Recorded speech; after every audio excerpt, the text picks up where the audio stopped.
I know that it costs money, but we probably should at least put like $20 in to get somebody to do a very crude, like 20-second intro video. Yeah. Yeah, why not? Like we pay some artist on Fiverr or whatever, like $20-$30. Say, hey, we need a crude, just like, ball rolling, like something jumping around. Make With it good. Tune with like a little tune on the piano that says, if we're paying someone, small screen society. Go out? Can we like animate just like an old school TV, and someone's like, and then our logo pops just up, like, and something basic, just like, because I don't have the time. Connected. I'm pretty sure I could film some in 20 minutes. Hold on. Gav's already having technical difficulties. We gotta give him There we go. I hate this fucking shit tonight. I'm not doing this with anyone. I have a headache the size of Kentucky. All right. Okay. You want some ASMR? Jesus Christ. Welcome to the show. This is episode 90, I think 8 of the Small Screen Society. This is Ram, Gab, and Angelo. We are here. We are live. Yes. I don't know how our audio is right now. I don't know how our video is right now. Why is that now? And at this point, I'm afraid to ask. Shit. Wait. It didn't. Usually when we start recording, something changes. And it didn't change this time, did it? Oh, no. We're recording. We've been recording. Okay. This just means that we finally all have good Wi-Fi for the first time. It's very possible. It's very well possible. Knock on wood that in 30 minutes it doesn't go away. Okay. We are here. It's been a little bit of hiatus as per usual. We are going to do a live review or live watch. Reaction. Live watch reaction. Yeah. Of the Scream 5 trailer. Very excited for it. Which technically, yes, it's Scream 5, but the actual title is just Scream. So is it considered a reboot? No, because you'll see you'll see, and then, but it is Scream 5. It's just called Scream. You know what? Just play it. It's kind of like when Fast and the Furious went from 1, 2, and 3, then for 4 they just went back to Fast and Furious. Yeah, they went to the Fast and Furious. Right, but then after that they started counting again. Yeah. But it's whatever. 5, but it's not. Just roll the clip. Yeah. All right, here we go.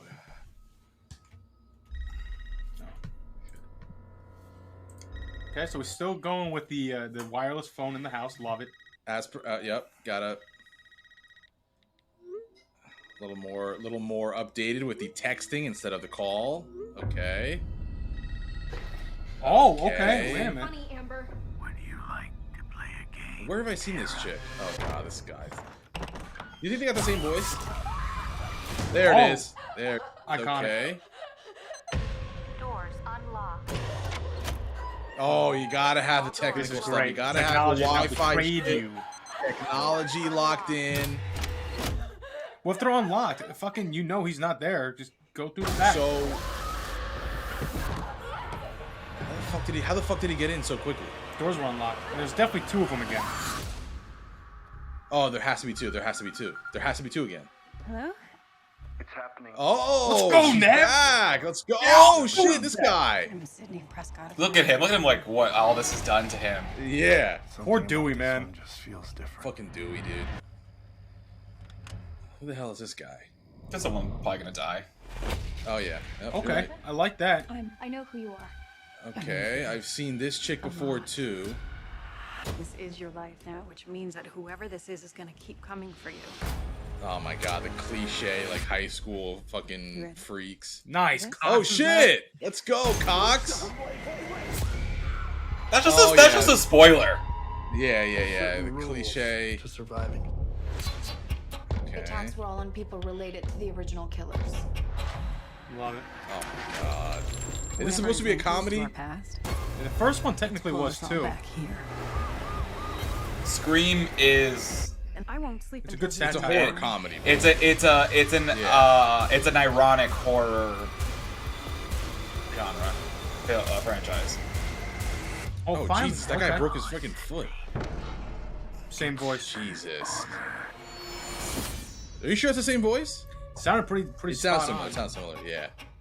The only thing about the horror genre every time locked in, man. The only thing about the horror genre that gets me every time is when it's like the killer calls and the reaction isn't immediately hang up by I'm not doing that. Yeah, why the fuck you answering random calls, bro? Like, why are you answering? Correct. There's literally an option on your phone that says block or silence calls that aren't like in your contacts. So are they gonna have like the killers are gonna have to be, and I say killers with an S because there's no way there isn't two. There's always two. They got to be hackers probably too, right? Like you got to. They have to have some type of computer background. Gotta have a computer background. Gotta have a little bit of that intelligence. Right? Can you computer science? Can you clone cell phones still? Because I know that was a big component in the first one.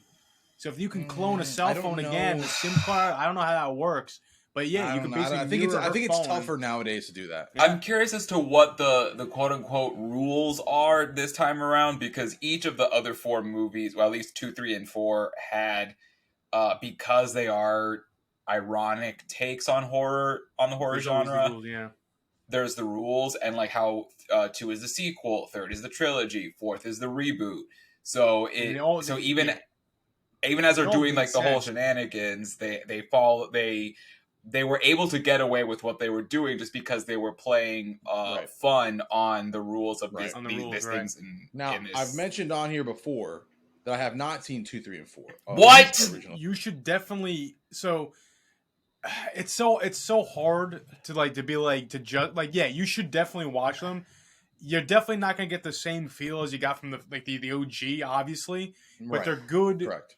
They're good. Like, they're good for what they do. Like they it's a satire. It's satire. That's the word. Yeah, it's explaining how these movies are made. The 4th one surprised the shit out of me with how much I enjoyed it and how much I liked it.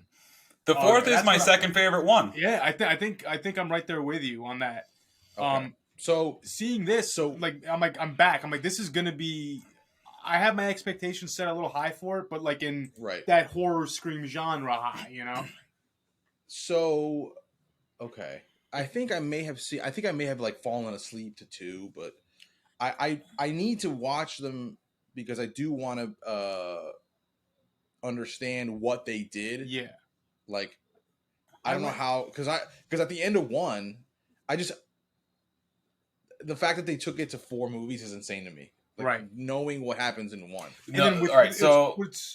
What's cool though, like within the 2nd, 3rd, and 4th one is they have developed the fact that Hollywood has taken this tragic incident in small town America and developed it into its own franchise. Yeah, you did explain it to me. Okay. So you guys explained it to me. They're very smart. They're very smart movies when you kind of break it down. Yeah, the 3rd one sucks, but I didn't like the 3rd one at all. The 3rd one to me was so comedic that I was like, I can't do this. The third one was ruined for me by TRL. They had the guy who was playing the killer on TRL, and Carson was like, "Oh man, like, so can you give us a little hint? Who should we be keeping our eye on?" He's like, "Listen, man, you know the rules to the 3rd one is everybody's a suspect. Anyway," I'm like, "You're the killer."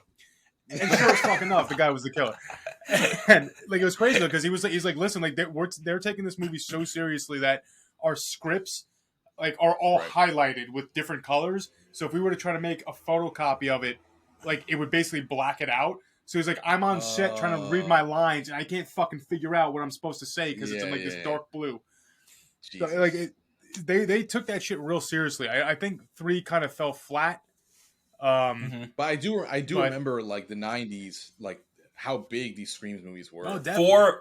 4 hands down was the second best one next to the first. I agree. The 4th was so good. What year did the 4th one come out? Not long ago. Maybe it's definitely not even 10 years. I would say 2016 if I had to put a number on it. I could be wrong about that. Wish we had our producer on here to tell us. Bro, what are we paying? He doesn't. No, I mean, I don't know. We pay him to go get an education. I'm like, hey, are you at least gonna tune in? I'm busy. Jesus Christ! You're hired to work on our show. What you can't even tune in? Yeah. What's no part of it? Okay, so Scream movies release dates. Just Scream 4. Well, maybe it was earlier than that. Maybe it was like 2012, 2013. Please don't be 2012 because that makes just upsetting. The only reason why I'm saying is because I saw a T-shirt for it on eBay going for like $120, which means it might have hit the vintage cusp.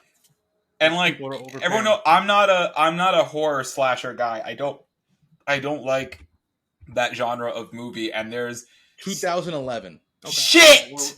So yeah, we're in vintage territory for that. Jesus. Okay. Ew. 2011. No. Which now, you know what? Now I'm even more excited. I'm even more excited now for this movie because if that came out 10 fucking years ago and it was that good and it had the technology element into it, we're so 10 years progressed. So the original came out in 96. 96 because I remember I was in elementary school and I had to videotape it illegally from pay-per-view. Right. And that was Scream 2 then dropped 1 year later. Right. Because it was a phenomenon, so they were like, we're going right back. 3 was in 2000, which was like peak, like us growing up. Yeah.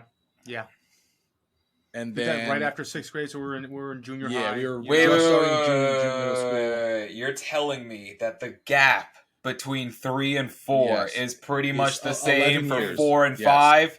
Wow. Yes. I'm out. Turn off the cameras. I don't want to do this anymore. I tell you what, Nev Campbell has aged like a fine Chardonnay. She's aged very well, man. My very goodness. well. She look. I almost say that she looks better in that preview than she looked in the 4th one. That was 10 years ago. Oh yeah. Crazy. It's okay. Crazy. I love Nev Campbell. I will always support her career. I agree with you. Yeah, man. I'm excited. That was a good trailer. I liked it. I enjoyed it. I can't wait to see those movies. But I can't wait to see them all. And why then is it see not the 5th one this month? We say this all the time. Like how? Yeah, I know. So now we have to wait until what? 2022. 2022 is when it comes out. I'm just gonna be awkward for a January? second to see why. January 2022. So it's a New Year movie. Yeah. Okay. Yeah, maybe if you put your hand up like the I tried like the makeup people. Yeah. Oh, that works. Okay. Like. Okay, so.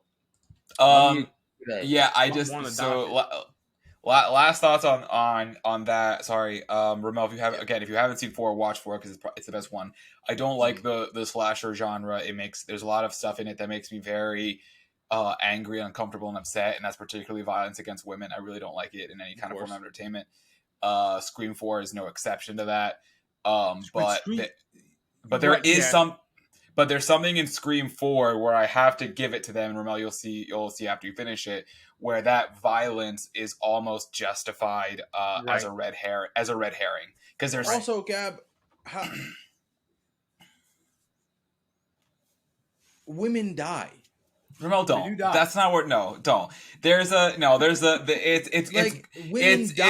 gore. It's gore porn. It's gore porn. If it's a movie about a guy that is going around and slashing people, everyone is open to getting slashed. There's no difference. But I'm talking about that slasher movies, and this isn't me making this up. This is a fact of the genre, and it's why Scream does it as in this, which is meant to be satirical.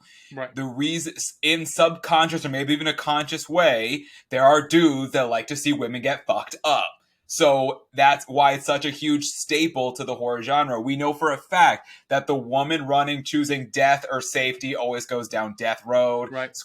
A Scary Movie made fun of it. Right. It's very much a trope of the thing. So for me is that even watching Scream 1, the opening, the Drew Barrymore opening, that would make me super uncomfortable. But then again, that's the point of the genre. It's supposed to make you uncomfortable and freaked out and scared. So it's just not really my cup of tea is what I'm saying. I just respect the Scream franchise because it is very clever. I give it to you. 1, 2, and 4 are just very clever, intelligent, cheeky, very cheeky. Cheeky, yes. Vico with the words tonight. Yes, they're cheeky films. Okay, so last question pertaining to this subject, because it's just so you would rather for horror movies to just be a bunch of guys getting killed? No, I'm saying that in horror film, when men get killed, it's usually quick and easy. Even if it is something very gruesome, it's not as extended or stretched out as it is with female victims. And usually the most beautiful victims are the ones that get the very extended, drawn-out deaths. Scream 4, no exception. So that's only my thing. And I'm not saying, and here's the problem with today's audiences, that we think when someone says something's not for me, it means I'm saying it shouldn't be for anyone. And that's not what I'm saying. I understand the genre. My only point is that it's not for me. Right. I just don't care for. I don't like violence against women in film, even The Sopranos, which that's a little wiggle that way. Good segue there. Employee of the Month, season 3, episode 4, Dr. Melfi. It's probably my favorite episode in the whole show, but I will always skip that scene. I won't watch that scene because it does. Anything that's that type of violence to me isn't even necessary for screen. But right. But do you see how those two things have parallel elements? Yeah, no, I understand what you're saying. Yeah, and that's why. I guess when I look at slasher movies, and again, this is obviously just to your point that it's just for you, but like I don't see it as like I'm not watching the scene where a girl's getting killed any different than I'm seeing the scene where the guy's getting killed. Right. Yeah, I see them as two human beings are getting slashed. Yeah, I mean, I'm happy to do a watch along with some, especially now that we're in Halloween month, of some horror classics. And I will put on my PC hat and do the comparisons that I'm talking about. But the thing is, like, the more I think about it, yes, I understand, because especially in the early days when the culture wasn't the way that it is, it definitely was more geared towards making the women deaths look like that. I think honestly that goes with the shock value that they go for. Yeah, because but the thing is like that that age old like thing. If you were brought up correctly, you don't touch a woman, like you don't hit a woman, So the fact that these killers are doing this type of thing, it shows how remorseless these people are, how villainous and bad they are. Yeah, you're right. So it's like that. Is it needed? No, but I think it was used to almost to make a point, to really drive home. That this is a sick, twisted individual. Yeah. And we could be onto something. I mean, because these movies are so cheeky, I can see 5 highlighting woke culture, and how that's being interpreted in film and television, and how they're going to portray the murders and who the killers. Scary Movie, the movie Scary Movie itself did an incredible job of that, really exaggerating these things. Yeah, and Scary Movie now would never pass. Never. We watched the first maybe 15 minutes of it, and we were like, I think it was 2 weeks ago. And I was like, yo. And we're like, holy shit, none of this could go. It was like joke after joke after joke was like, can't say that, can't say that, can't do that, can't say canceled. This. That's it. Yeah. And that's why I'm thinking I'm getting maybe it's my That's So Raven moment, but I'm kind of getting a vibe or a feeling that maybe that's what 5's going to kind of play with.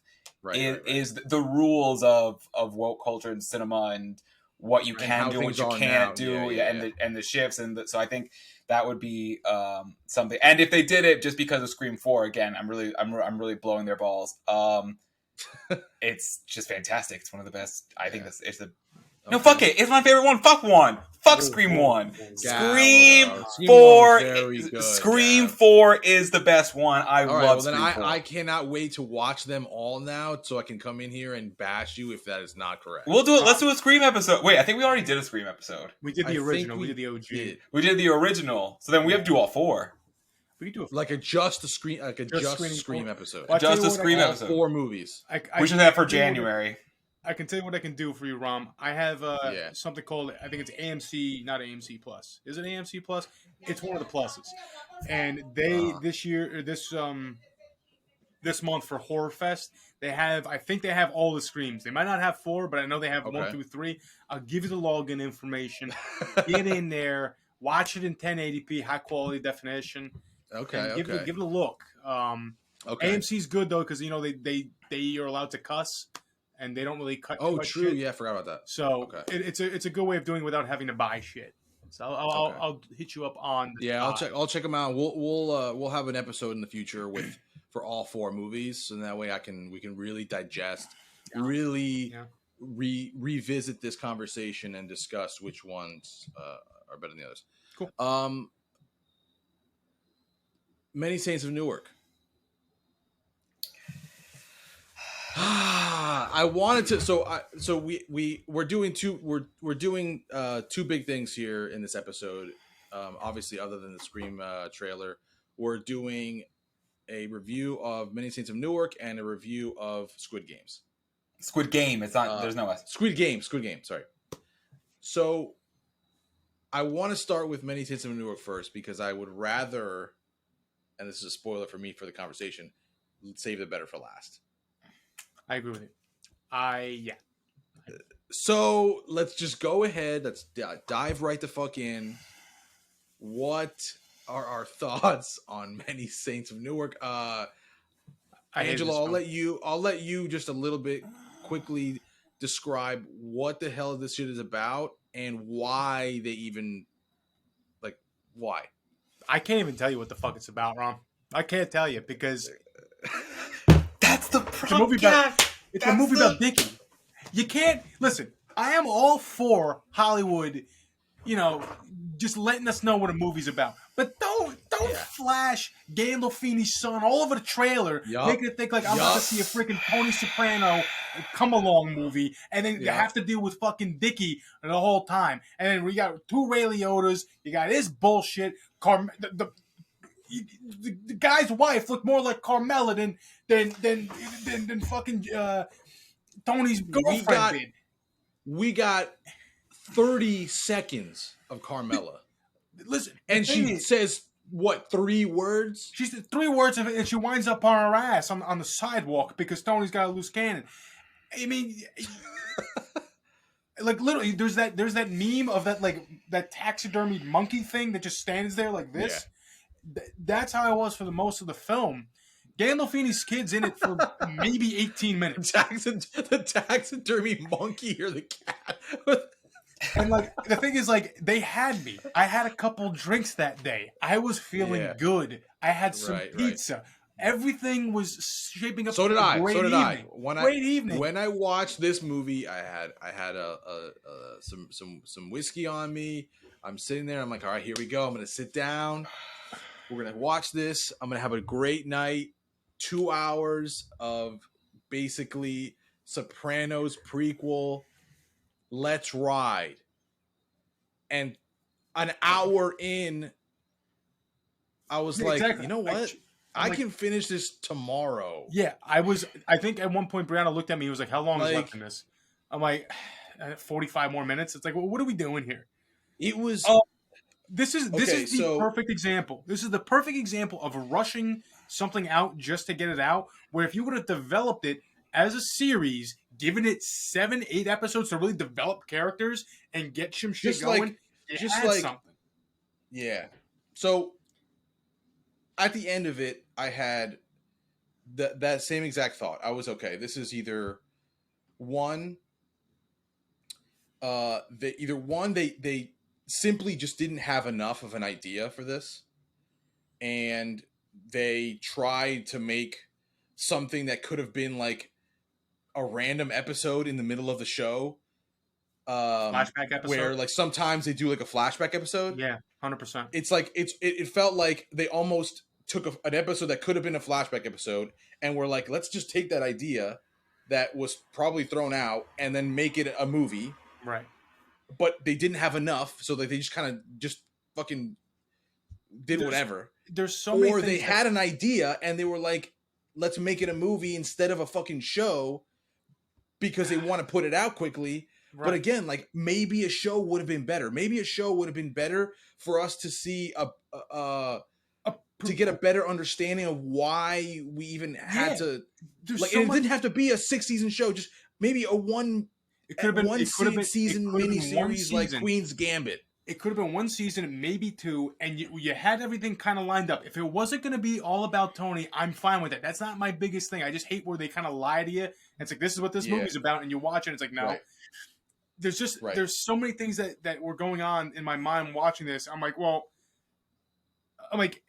if you're a big Sopranos fan and you watch the movie, I would feel kind of turned off by anything else that they're going to come out with because I really didn't think it was executed the way it could have been.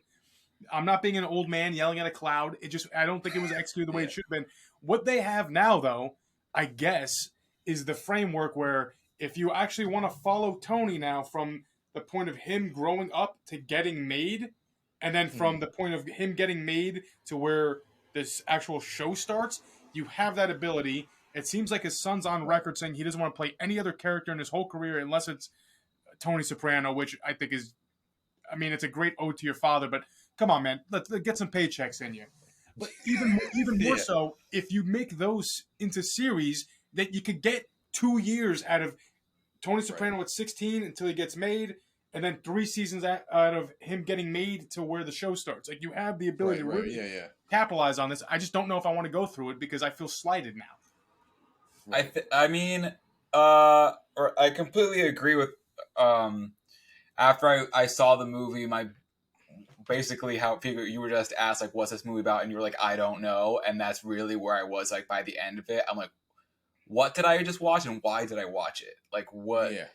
What was the other than an entirely like fan servicey, just like, oh, here's Silvio young, here's Junior young, here's this lady young. Look. Like, what are they doing? You couldn't do better than that. I mean, like, when you're doing a prequel for something like this, of course the fan service is going to be present. We know that. But that there is also a line before it gets from the tip of the hat fan service to the there's a fine line. And a lot of this movie just really, like, kept doing that. And like for me, the biggest thing that I was like, you didn't need to do that was when baby Christopher and then Tony wants to cut, and then the crime thing, and he's like, it's like, oh yeah, baby. So it's like, we know Tony killed Chris. We know it's the 4th time you've told us. Like, we know the dramatic irony that's going on here. Like, you don't have to keep like hitting it. I think that I also don't honestly, the Ray Liotta twin thing, I was almost completely checked out when that happened, and I'm like, Can I just bring something up just to get it out of the way? Ray Liotta in this film looks like the mask they're using for Michael Myers in Halloween Kills. He does. Nearly identical. Nearly Holy identical. shit, and I kept thinking about that every time he was on screen. Like, what? He looks fucking terrible. When he was laughing at the dinner table in the beginning of the movie, to me it really looked like the roach monster in Men in Black when he pulls his head back. There was really like that comparison, and I was like, this guy's done. And I was here thinking like, oh, this guy's gonna be it's Ray Liotta. We're talking Goodfellas fame. Like, he's gonna be big in this movie. Nope. Dies very quickly, and then he just comes back for a couple scenes as his twin in jail. Yeah, and I feel like they were like, "All right, Ray, we're gonna hire you here for this movie. This is what we're doing. You're gonna be this role. You're gonna get killed. You know, about 10 minutes into the movie, and that's what we're gonna do." And then he was like, "No." He's like, "The hell you are? I'm not gonna die 10 minutes into the movie. I need more." So they were like, You have a twin brother that comes back. Twin brother that comes back when he's in jail, so you don't have to be in the meetings. Like the twin brother thing also felt like again, this is another thing, and I'm not comparing this to the Star Wars prequels, but we're talking about prequels in general and the difficulty with their execution. We remember for the longest time people hated the Star Wars prequels. I was a fan from the beginning. Why? Because they dared to do something completely different with what the original was. The Ray Liotta in prison thing, what that ultimately ended up being to me, even though, of course, it's a movie, not a miniseries, so there's only so much of it you can do, is that this is supposed to kind of take that place of the Tony Melfi dynamic. It's this soul speaking kind of wisdom and truth to this sociopath or this person with whatever problems who isn't really keen on listening. Although... well, actually, that's the mystery of the end. I will give its flowers. There are a few things to this movie that I will give its flowers. One, kind of somewhat to the ending of the original. David Chase clearly likes to leave things with questions. So what was Dickie going to talk to Tony about? Was it going to be like, get a good life, do something else? Or was it going to be to bringing him into the business? Like, which one of the two was he going to encourage? So I think that was something I liked about it. Sorry, this movie's hard. What else do I like about this thing? Oh, two, honestly, something that also speaks to both of your ideas of the potentials for miniseries or anything moving forward is that we kind of had a closure to the Dickie story with Christopher in the show. As we know, remember in that one season where Tony's like, we found out what the cop that killed your dad.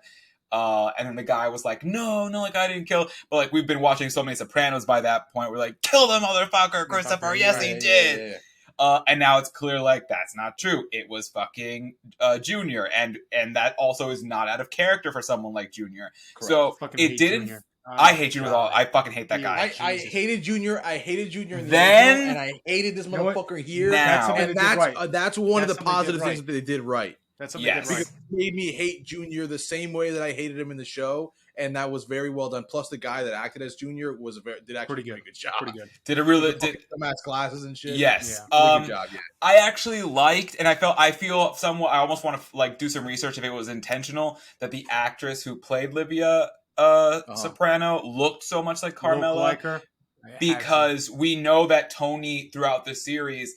One of his biggest demons was the relationship with his mother. So to marry someone that kind of looks like her, that's also not uncommon for people to do that, right? And that makes sense. So it makes sense. Like he marries a woman that's looks like his mother and kind of acts like his mother. So that connect was strong. I thought it's not like you can tell in the movie he had a great relationship with his father. I mean, his uncle was his role model, really. Because his uncle was his father. You know what I mean? So it makes sense that he would be obviously more attached and have a better relationship with his mother. So that's. I will say it makes him killing Christopher all the more tragic. You killed the son of the man that you probably loved as your own father. Right. It's kind of deep. That's very fucked up, and that adds more emphasis to the dark demise of Tony Soprano. But see, here's the thing, though, Gab. Like. It's to the point that we made in the beginning of this review. It's like they had the idea there, and in this case, I don't think that there's anything wrong with what they had here and what they had said. No, the idea was phenomenal. Your mistake was I actually tweeted this as soon as I finished the movie. I said the problem with this Many Saints of Newark is that it is an episode without a series to belong to. Yeah. That's the problem with it. It's an episode where there's all this story and you feel it because David Chase is not a bad writer. He made a classic. And these are his characters, right? It's not like it was handed down to someone else at a studio. He literally felt like you took out one episode from a series, and gave it to people, and we're like, here's the episode. But you go into it not knowing, and then you leave it not knowing. Still not knowing. There's no answer. Fico, I agree with you, and how the promotion was very manipulative. Right. Yes. That's it was going to be Tony. Now, my question for that also is. we know that this movie was supposed to come out a long ass time ago. This movie was supposed to come out a long time ago. This was also one of the casualties of the pandemic. And you think they changed things? Well, I think that because this is HBO Max, and the Many Saints of Newark became a victim to the same day release thing. Yeah. So they already knew they were going to lose box office money. I wonder if the promo strategy shifted from really telling it as if like that what it was actually going to focus on to really lay in heavy into the things that they know made the show a hit to bring people out to go see it. I'm still not okay with it, but I'm wondering if that had something to do with it. From a business standpoint, I understand them having to do that. Yeah, I'm still like I'm with Vico though. I'm also butthurt. Yeah, no, it sucks because again, like I think Tony Soprano was in maybe a collective 15 minutes of the movie. Yeah, and like even his kid, like his actual son, might have had as much screen time as like little fat chubby Tony's baby Soprano. That progression of growing up, like it just felt And you know what? And I agree about this, and it's crazy for me to say it, but it also just goes to show like how we take in entertainment has completely shifted. It used to be movie was king, but television is king now. Yeah, and the thing with this is that what you gave us was a 2-hour pilot. That was a 2-hour pilot.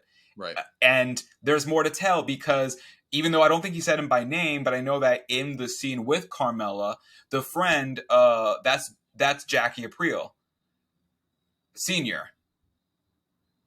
The kid who's fighting with the sandwiches. Yeah. Oh, yeah. That's Jackie Aprile Senior. And we know that in the show, he becomes the boss. Right. So, and there were no other Apriles in the business in this movie. I didn't see or hear anyone else. So there's clearly, and this kid, he becomes the boss of this family. And because think about it, when the show starts, Jackie is he's like, doesn't he have a heart attack or something like that? He is. Does he have like cancer or some shit? He's sick. Or he has cancer or something. He's like, he's in the hospital. He's in the hospital. Yeah. So again, like I don't mind. So if this were a series, I wouldn't mind at all if it were a series about the Moltisantis. Right. And you know what? I knew there was going to be a lot of focus on them because Moltisanti is Many Saints of Newark. Oh, makes sense. Right. But I just assumed that it was going to intertwine with Tony. Like I thought the way they sold it, like it just That's and that's the thing. It's like Fico, you just blew my mind. I didn't even pick up. Holy shit. It was right there in the name. Yeah. I thought it was a red herring. I didn't think it was going to be all. And then I don't know, man. I don't know. I'm just saying, like, I wouldn't mind if the focus, if this was a mini series, at least an 8-episode series, whatever, where you got the rise of Chris's dad to the point where he gets killed, right? Or that guy even Harold, after whatever. That guy Harold, that like he goes away from Jersey after he kills that kid, and then he comes back, and obviously some time has gone by. Yes. You could do an episode of where he goes, how he gets back, and then the opportunity was there.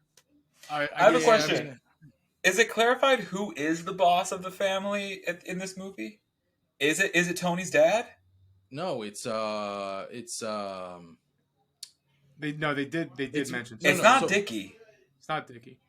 No, Moltisanti's dad, the guy with the fucking crazy Ray Liotta. Ray Liotta. He's the boss in the beginning. Yeah, but then he dies, and who becomes boss? Then he dies. You're saying Dickie, and then Dickie takes over? I don't see anybody else taking over. I don't really see too much illicit activity, to be honest. I didn't see anybody like taking over, and then there was no confirmation of who was leading the family. Who was running the gang? Yeah, after he died. Maybe it was Dickie, just because by the end in the warehouse, when Silvio goes to him, just kind of like the dynamic of that conversation made it feel like maybe Dickie was the head. Maybe, right. But it wasn't really confirmed. And Junior, and why would Junior Like, you know what I mean? Like, True. Junior for a very long time wanted to be the boss, and he's not taken seriously, Yeah. and that's Junior's and he's never like taken defining seriously. thing. Seriously, right? So he does this thing. God, So I don't know. He's got such small dick energy, fucking Junior. He really does. I fucking hate that He's such character. a piece of shit. Dude. Honestly, and it's what turns me off. Shit. It's what turns me off to the show is because Junior basically lives till the series finale. No, he does live to the series finale. Yeah. He survives to the end of the show. Right, and I'm like... that's... You know how many times the rats and the scumbag and the dirt of the dirt are the ones that survive?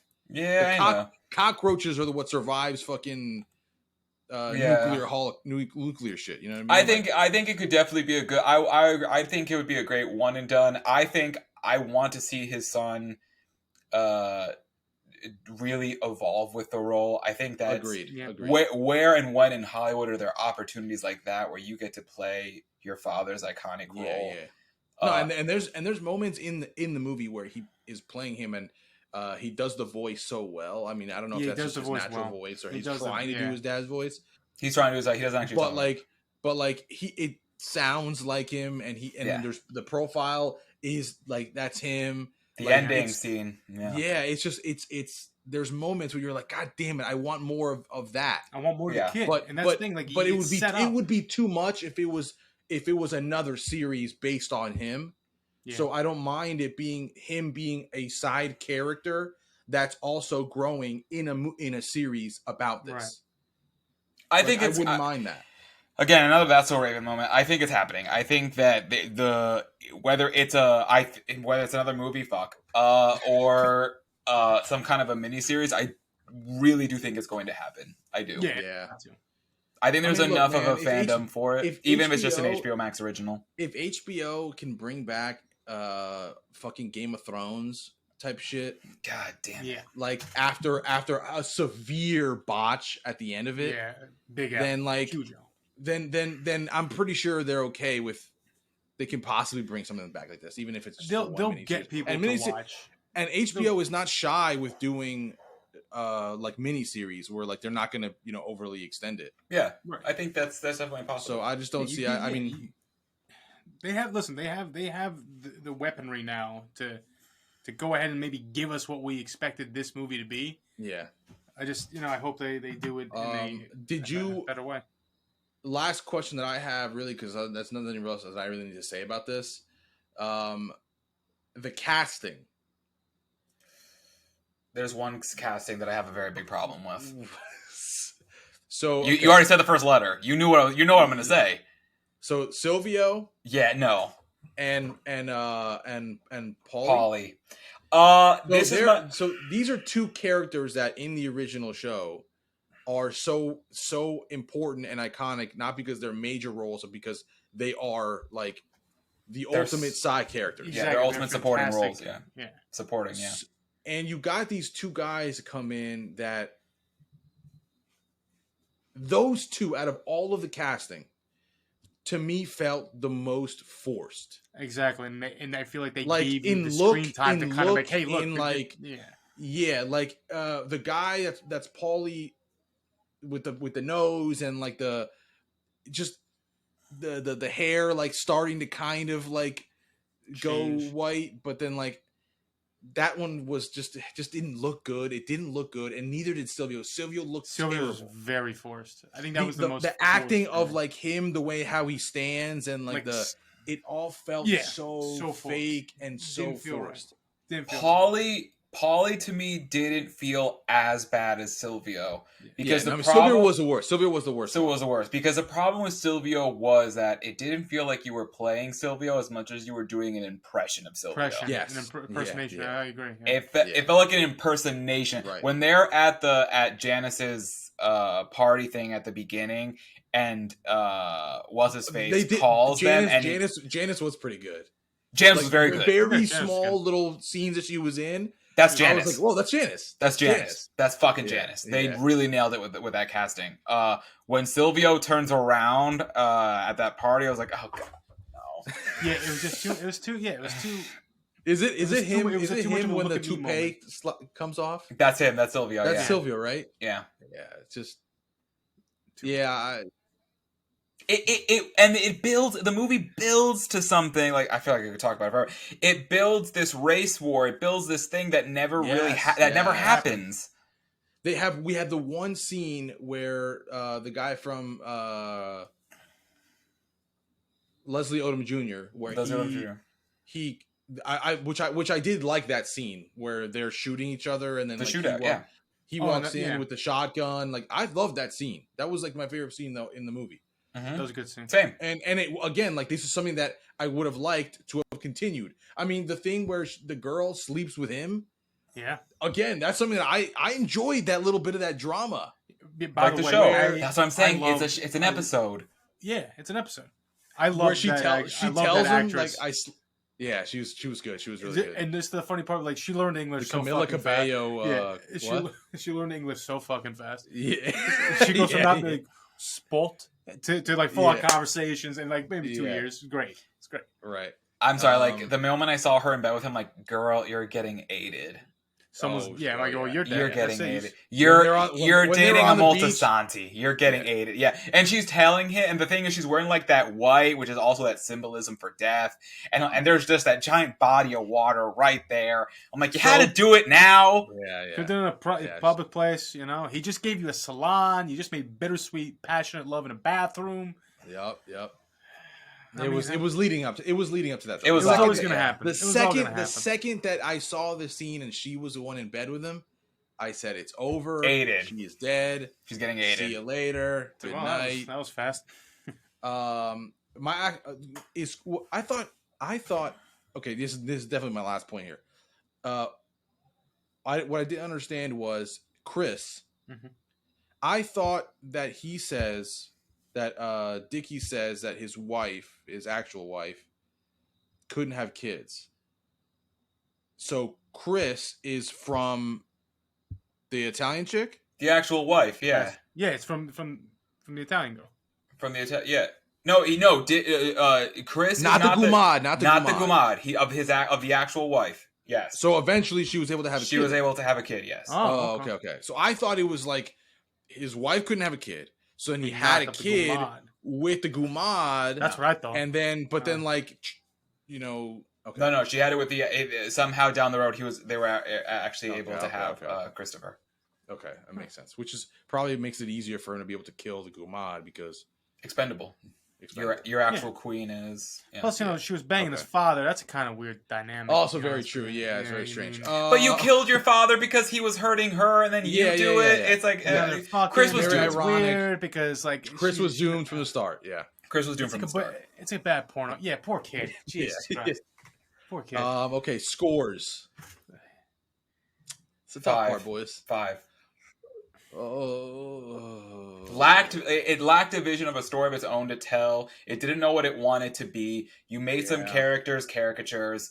The things you did right, there wasn't enough of it. Poor execution of what should have been done with it. The fan service crossed the line at some points and it wasn't necessary. Believe enough in your material without having to rely so much on your previous legend. I'm gonna go there. Yeah. I can go on and on. 5.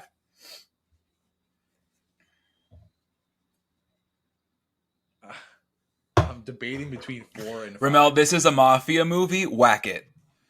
Yeah, I'm gonna give it a 4. I'm just gonna go with my gut here. Yeah. I cannot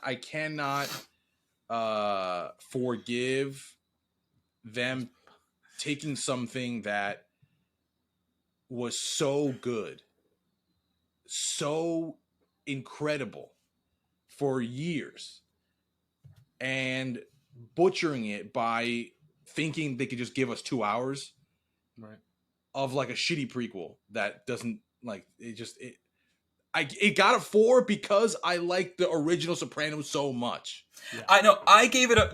Here's why I gave it a 5, because you did one thing right.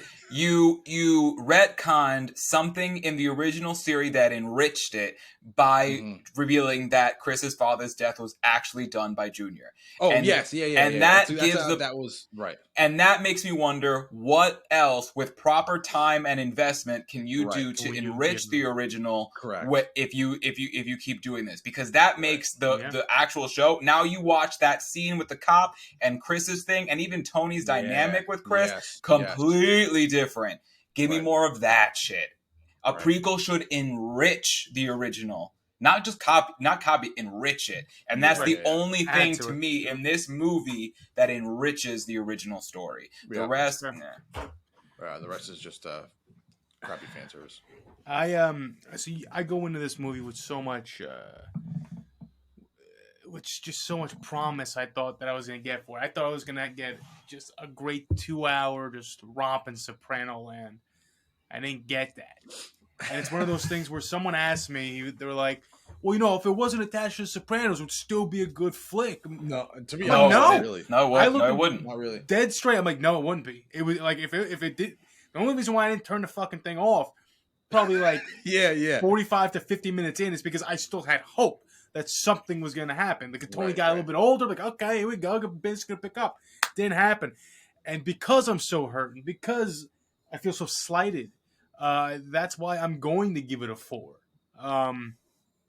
Gab almost got me there. Gab almost got me, like, the enrichment of the story with Chris and his father. That almost got me to bump it up to a 5. That warrants it. That warrants it getting the 4. But it's just like, but the rest, could have been worse. It's not enough, man. It's not just not enough. It wasn't for me. Honestly, it was a giant someone walking into a building who shouldn't be there, and someone going, "Why are you here?" Like that. That's how it felt. Yeah, it was. Rest in peace. Next, what's the next announcement? What's next? Squidward. Squid Game. So now we move to Squid Game.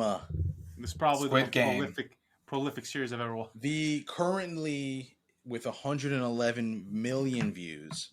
Crazy. The most watched thing ever on Netflix. This is another one of those fucking things where I want to know if they knew it was going, like, did they know it was going to be like, holy shit? Like, and see, here's the thing about Netflix and why I think they do what they do and what their formula is.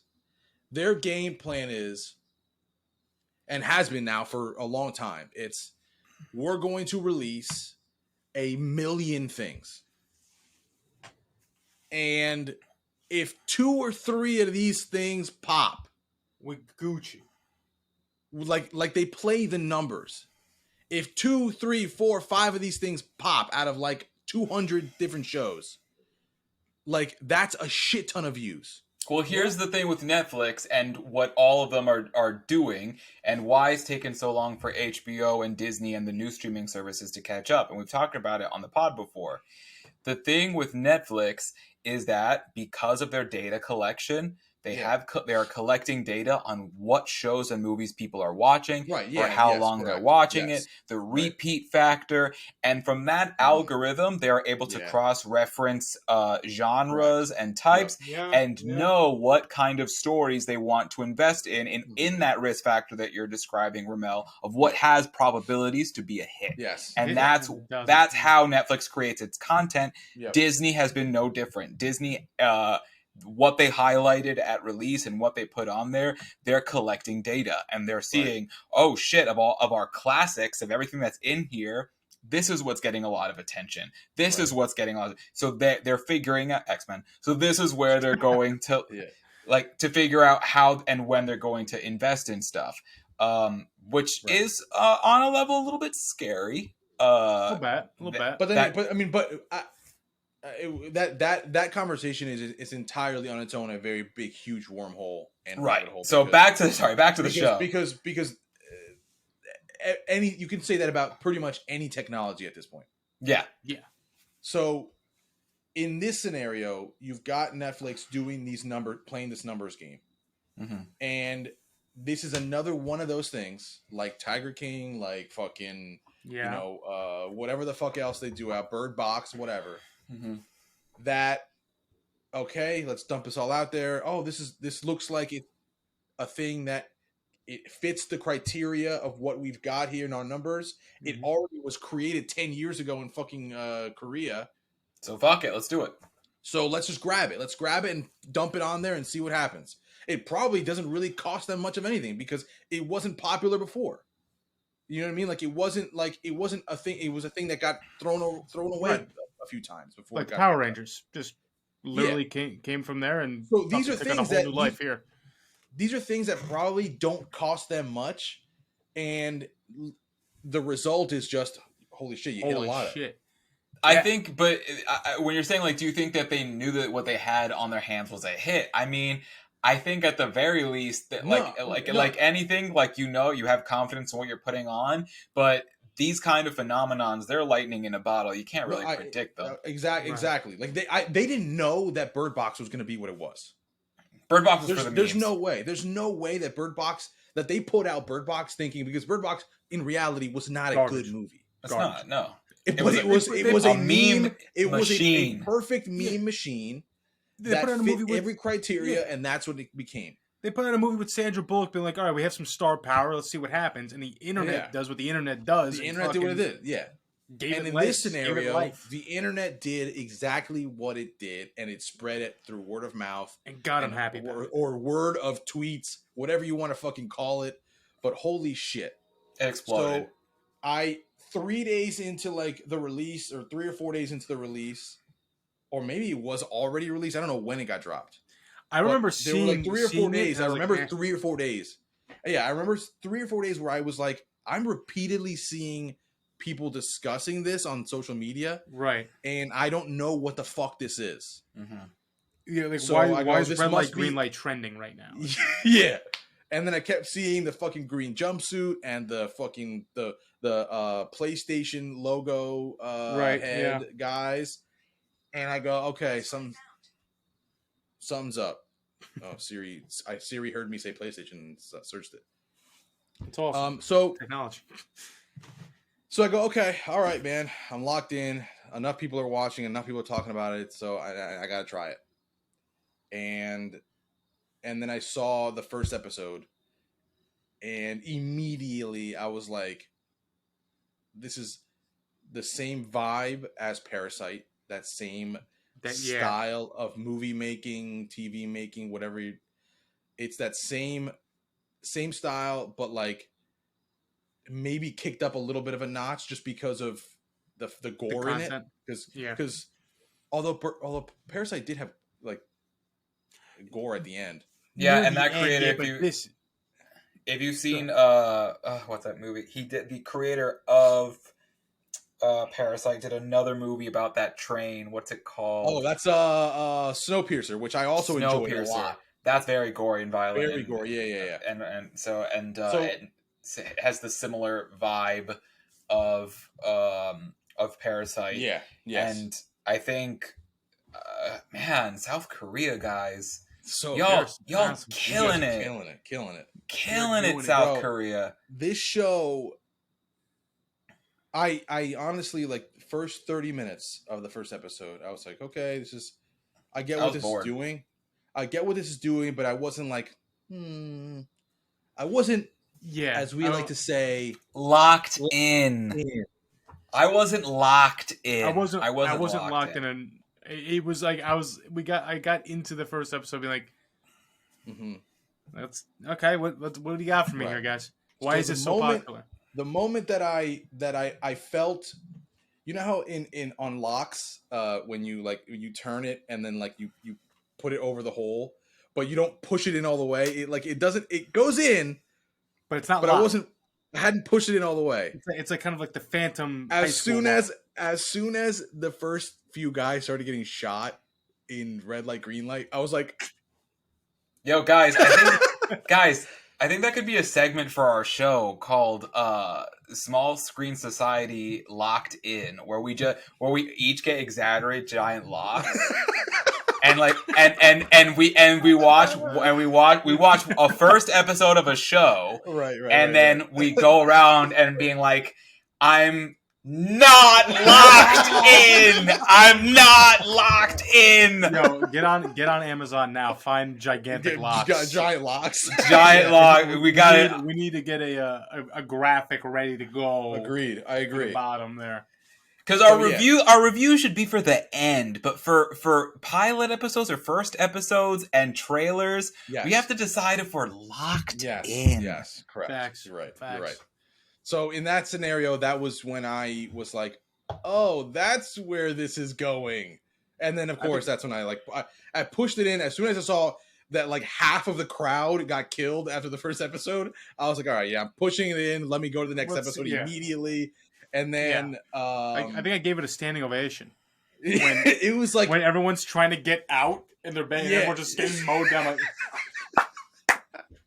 no, and like just the way like some people would stop and then look, or the girl like was like they would like ride behind each other like they're drafting, like shit like that, bro. It was so it was like comedy gold mixed with horror, mixed with like the drama and suspense, and then episode 2 happens and it slows down a bit. Right. It's because just trying to then basically rebuild you back up like the first half hour of the first episode. Well, it wants to. I understand the second episode wants to develop the characters they introduce you to in the first one. Yes. So that's why, for me, after episode 1, because I'm not really a gore person, after everyone got shot, I said, "One of these Ramel Ruler," and I was like, "Okay." Yeah. And then in episode 2, they all get out, and I was like, "Well, this is slow as shit, but that's nice." It was in episode 3 when we got to play Sugar Honeycomb. Oh yeah. I was locked in. That's when I got locked in. The moment that guy was gonna be like, "Hey, wait," and he's like, "Never mind." Yeah, you're good. And then you're good. And then so fucked up. And then and he shows the umbrella. I was like, "Son of a bitch, I'm locked in." If just to see this motherfucker lose. Yeah, that motherfucker better die. He really made such a piece of shit. But you're almost like, I guess he's not that bad. No, the guy's a fucking POS. He's a POS. Ali, they're talking about the friend, right? The friend, yeah. Fucking almost murked our boy, murked Ali. Like, you know what, man? You've got it's like the memes where they say the villain, who you think the villain is, and then it's who the real villain is. Villain is, yeah. And it's like that's what it was the entire way. You think the guy with the tattoos is the real villain, but in reality, it's that fucking asshole. Yeah. I mean, you think it's also like you forget that some of those people who are volunteering for the game, like they've done some illegal shit. They've done some shit. They've seen some shit. Millions and millions and millions of dollars in debt. But that guy, he was specifically in there in all the debt because he was doing like fraud and shit. Yeah. So he basically ruined his mom's life and shit too. Like, correct. The guy was a piece of shit. So I'm like, Snake. He was a piece of shit. shit. Might have been an asshole, but that guy was a fucking piece of shit.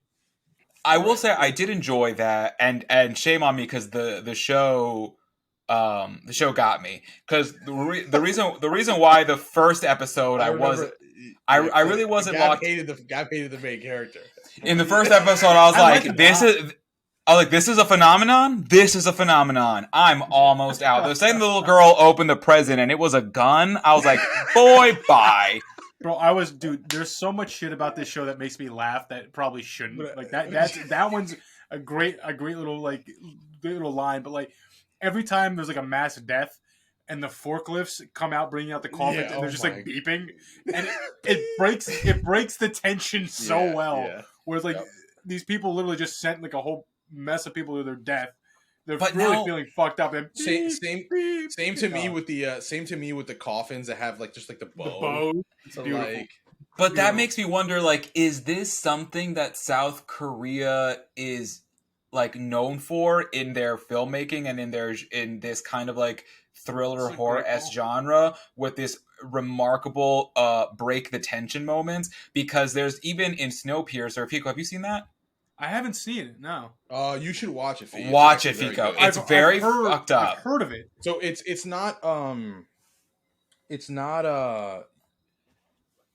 it's not in Korean. It's like Okay. It's in English, but English. the director of it did Parasite. Parasite, yeah. Okay. And it's basically like it's very quickly. It's basically like take whoever's left in the world and put them all on a giant, just massively long train that does not stop the entire, like, every day for 365. So like the world lives on this train, and like what's left of it. What's left of it, yeah. And then so basically it's like the train is divided into society like groups. So like the front of the train by the conductor is like the rich people and like the main guy, and then the very back of the train is the very poor, the people that like work the coal and like all that shit. So it's like this like story of like these poor people in the back trying to get to the front of the train, and it's awesome. Like the movie is awesome. And there's and it's super unique, very like, unique. But like, there's you know what I mean?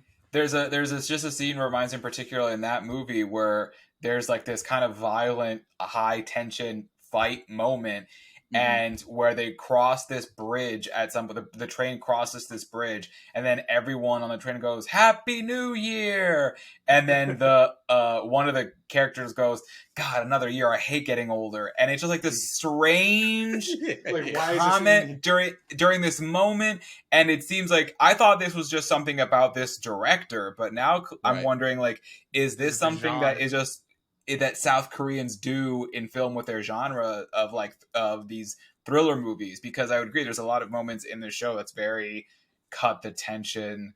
I mean, look, it's Willy Wonka meets Saw.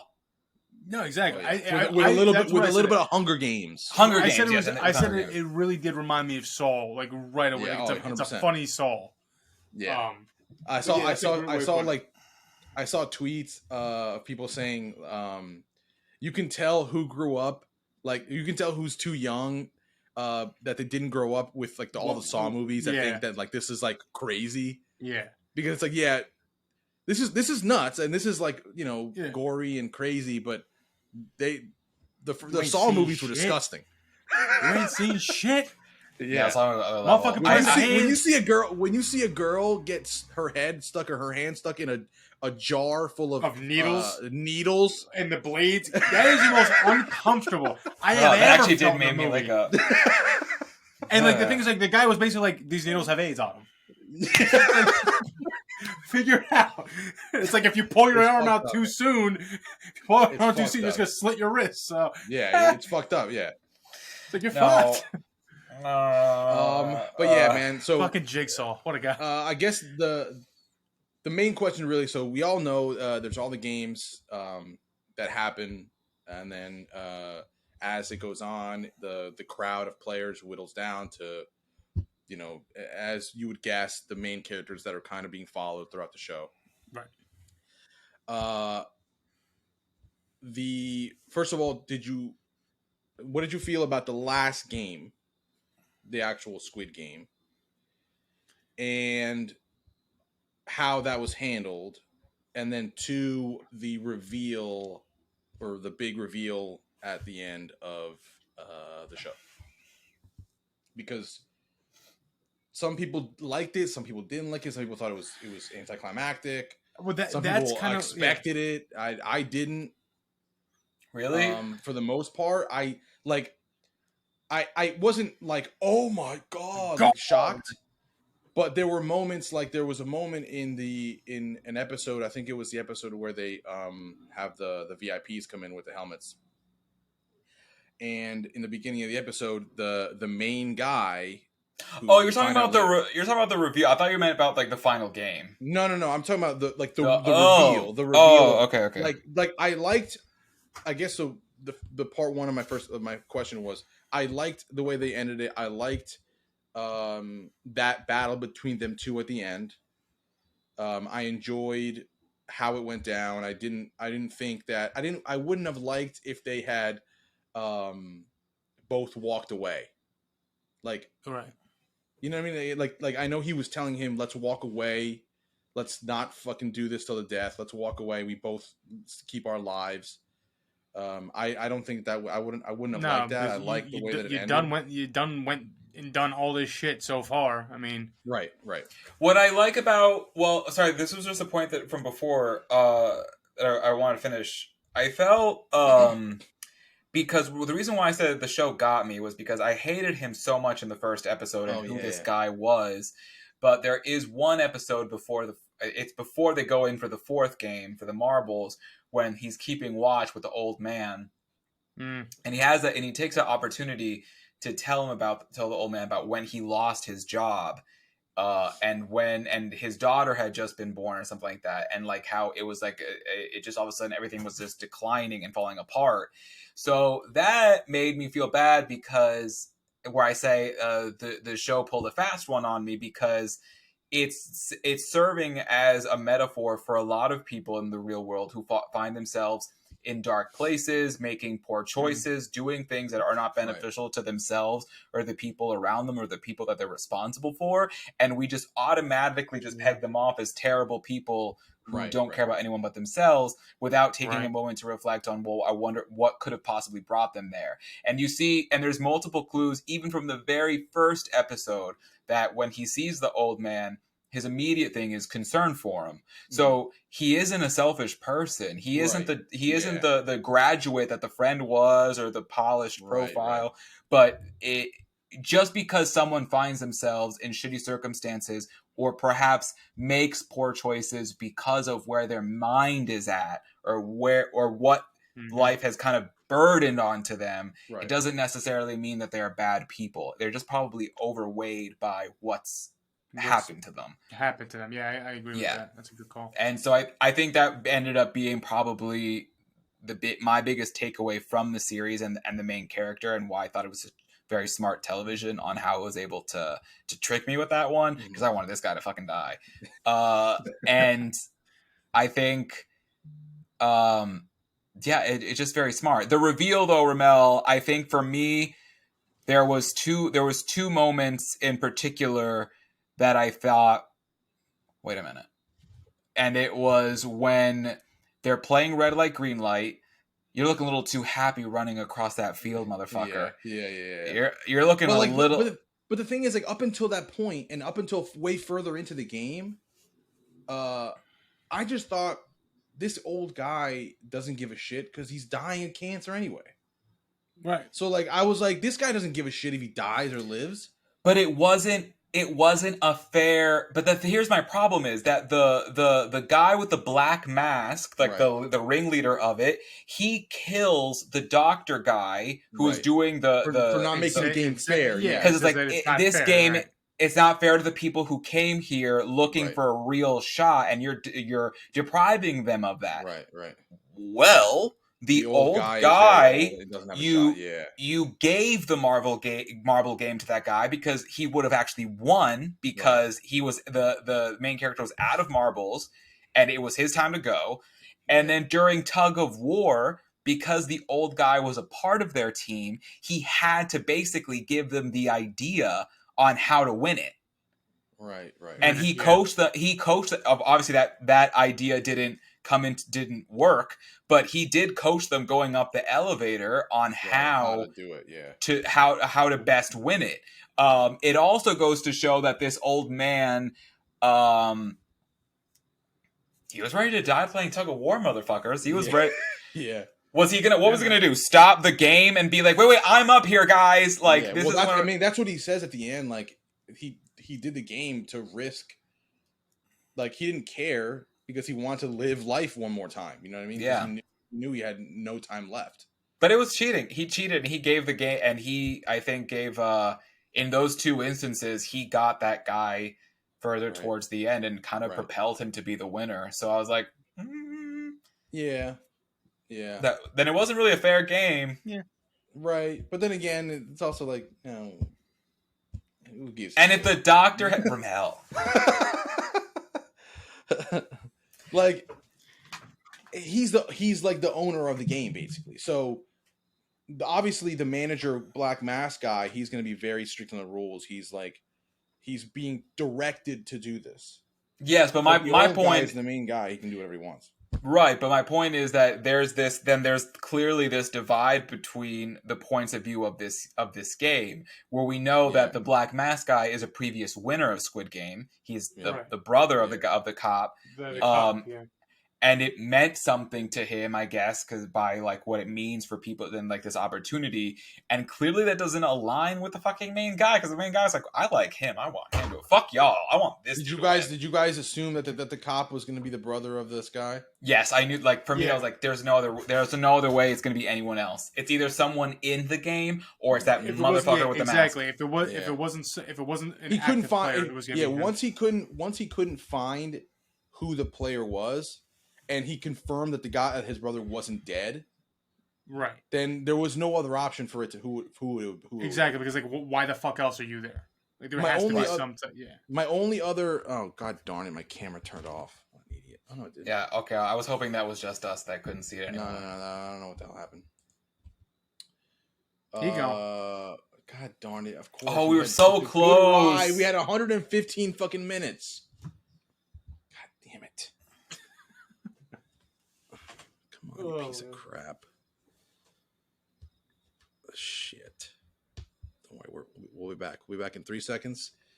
There we go. Okay. So, what was I saying? Cop, brother, mask, reveal. Yeah, there was no other person that it could have been. Yeah. Yeah, it was obvious. What's another quick thing that I want to discuss too?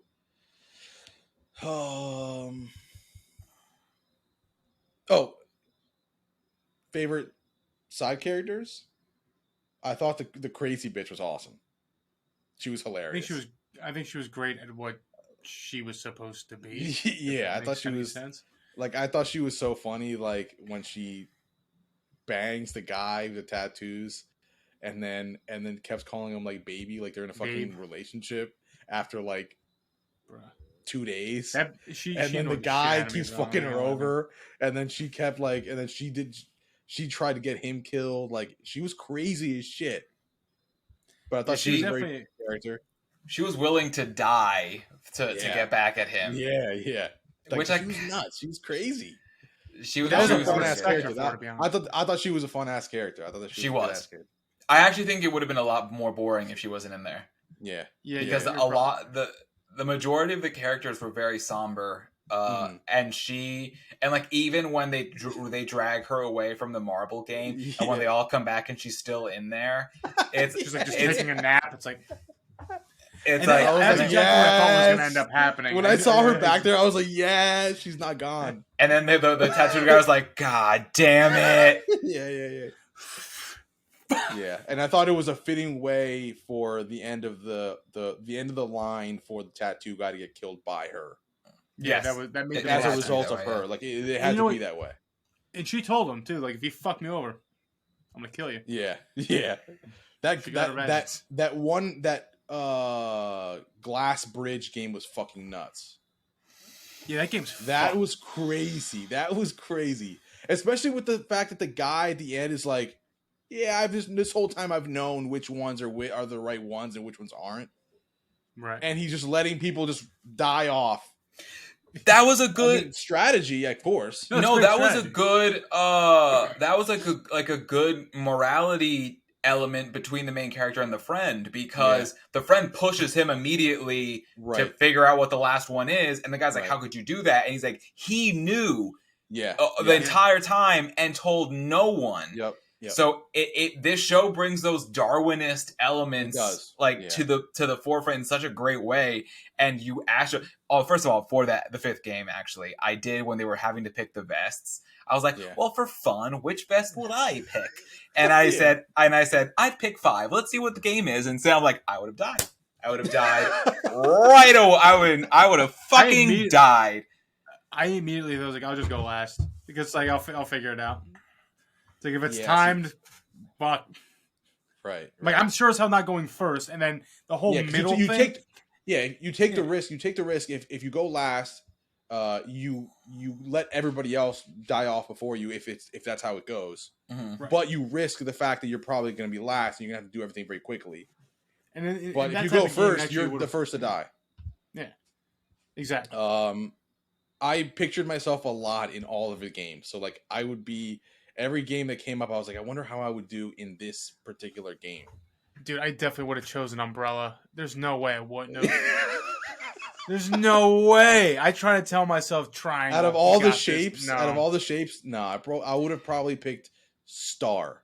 I was gonna pick. You would have survived with Star. Yeah, because I think Star had and Triangle. Star and Triangle are the easiest ones. Technically, they have the hardest angles. Right, but the thing about Star is that Star had the shortest distance between corners. Oh, you're right. That one. And that's Triangle. Yeah. Star was the best one. Triangle was the best one. Triangle was the best one to do because it's straight line, done. Right. Yep. Circle is actually very hard. Right. And guess what? My ass would have picked Circle. Guess when I would have died? Game 2. I definitely, to be honest, Gab, I probably would have died game 1. To be honest, like if I would have been so still. If I realized that was. If I didn't die within the first 3 people of red light, green light, I would have been fine. Yeah. And I also would have been a cheating motherfucker. That bitch is back. I'm going. We're going.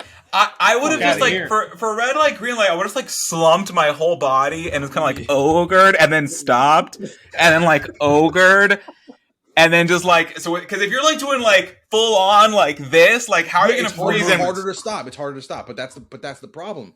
That's why they give you the timer because you can't go slow. Right. Because you have to get there on time. Oh, right. I'm gonna let you get shot. Okay. We'll all say that we made it past tug of war. We'll just say we're on the winning squad for that. Yes. But then it's Marbles. Marbles is fucked because again, like you're taking a teammate being like, all right, we need to be the strongest team, and it's like, fuck, okay. Marbles was so fucked up. But Marbles, I knew that was gonna happen. I knew that was gonna happen. It had to have happened. It had to have happened sooner or later in the show. Yeah. If we would have played the game that Snake Guy flipped it to, throw the ball in the hole, they would have been fucked. That's all I do is just throw balls and a little bit of bocce action, trick shots, bocce or beer pong. Like exactly. You got the motion rocked in. Just put it on a fucking clinic. If it was guess the hand, they were just fucking gambling the amount in the hand. That shit was man. You missed me. You missed me with that. Yeah.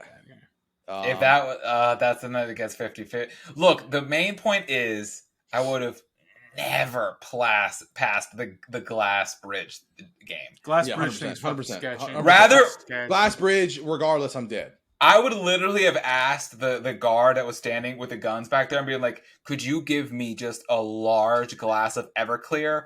Because I'm going to when it's my turn, I'm going to just jump off, kill myself, and not let any of these bastards get any further ahead. I'm not going to help. Yeah. If I'm going to die, everyone dies. So give me the Everclear so I can like get the courage to just go. We'd be like, wild card, bitch. What about was there a possibility to potentially like cliffhang off the edge of that fucking thing, or is it just too far?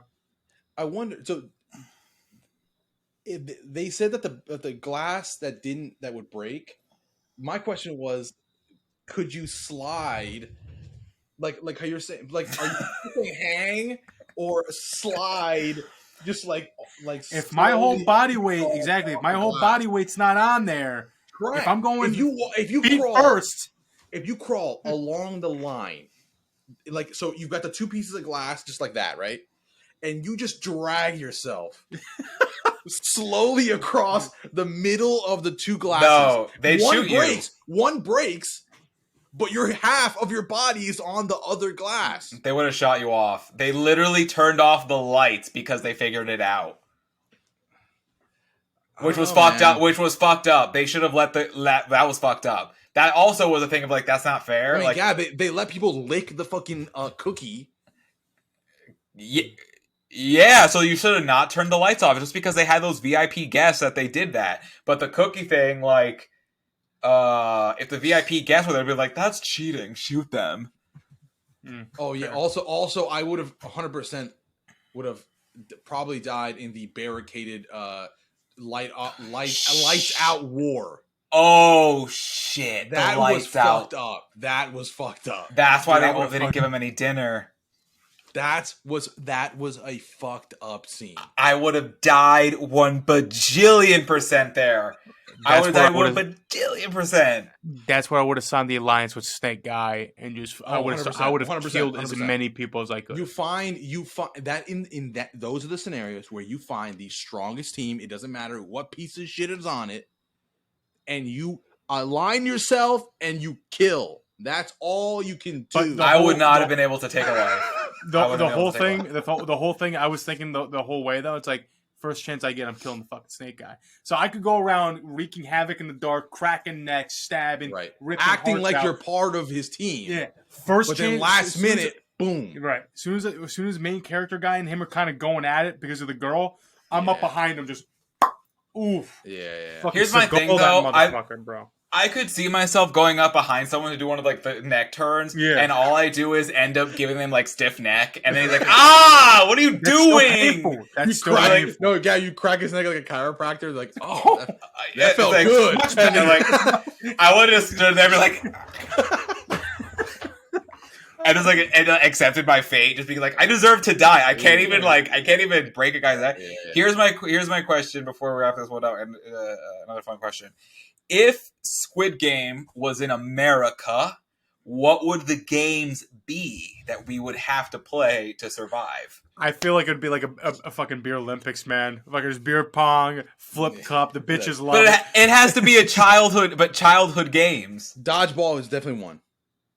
Dodgeball 100% is one. I think imagine playing murderous dodgeball. Oh God! I mean, Fico, we played in that fucking tournament, and that was like the most competitive that I've ever played dodgeball. It was basically murder ball, and that was like, holy shit. That got pretty cutthroat. We benched a player on our team for a girl because he was a liability. Yeah, he was a liability. Foursquare, possibly. I'm talking about I would say like maybe Parachute knockout, like with basketball, like knockout. Red Rover, maybe. Oh, like running up, base, running bases. Running bases is another good one. I think wall ball / butts up, whatever you want to call it. That's one. Maybe a little horse action. Horse and basketball. Horse. Oh, I die. I die in 5 seconds. Horse. That reminds me of that TikTok where it's like they're playing they're in Squid Game and it's like white people and black people. Yeah. And like they're like the game is basketball. Oh yeah. And I'm like, what?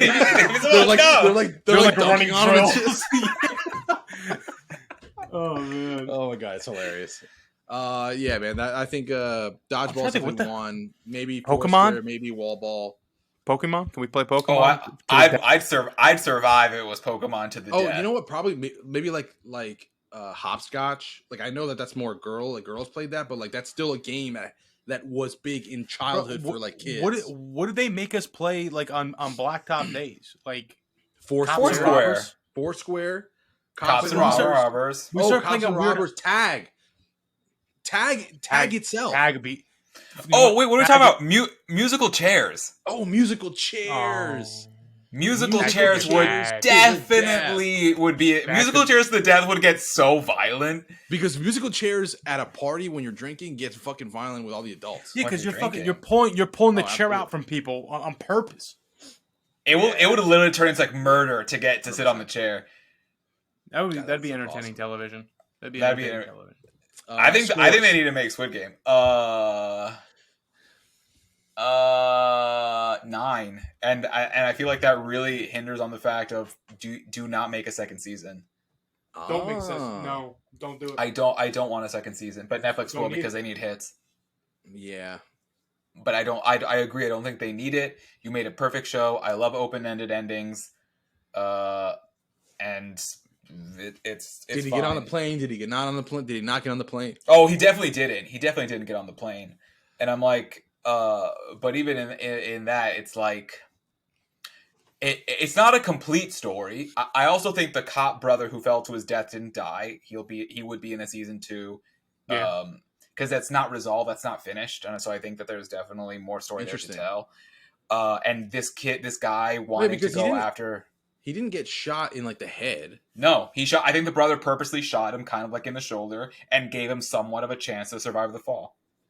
Yeah, Interesting. I agree. I think that was whether intentional or not intentional. Right. He did it. He could have shot him clear in the head, and he shot him like basically on his shoulder. Right. And then he fell to his death. And I think that he's going to need a partner if he's going to try to take down the Squid Game operation. And who better than a cop who actually knows how to use a gun? Right. So I think I see that as a I don't know if I would want to see another Squid Game season, but it's a phenomenon, so it's going to get made. I would do a season 2 if that was the end. So like if it was just another season where we get the takedown of the Squid Games, like an actual takedown of the Squid Games. I think that's what it would be, and then that's it.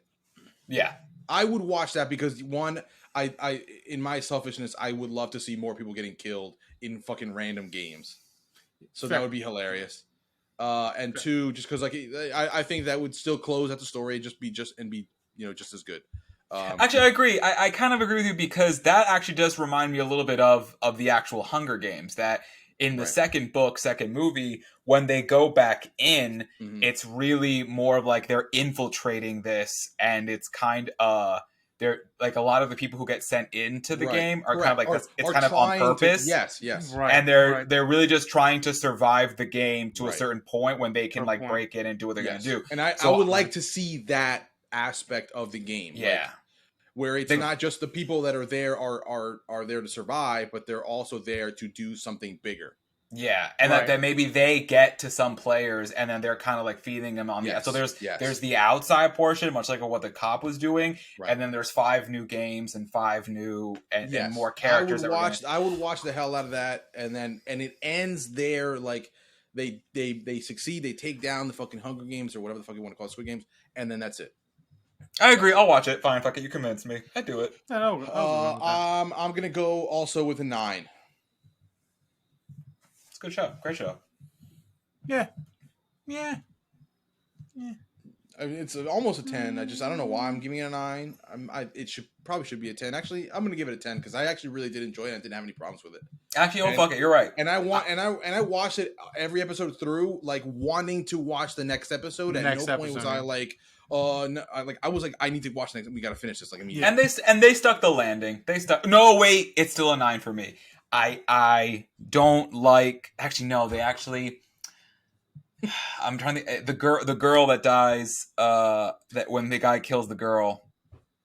I don't have a problem with the guy killing her when they're back. When like in that moment, my problem is that she was so severely weakened by something that was just an accident, as opposed to something that was actually of the game.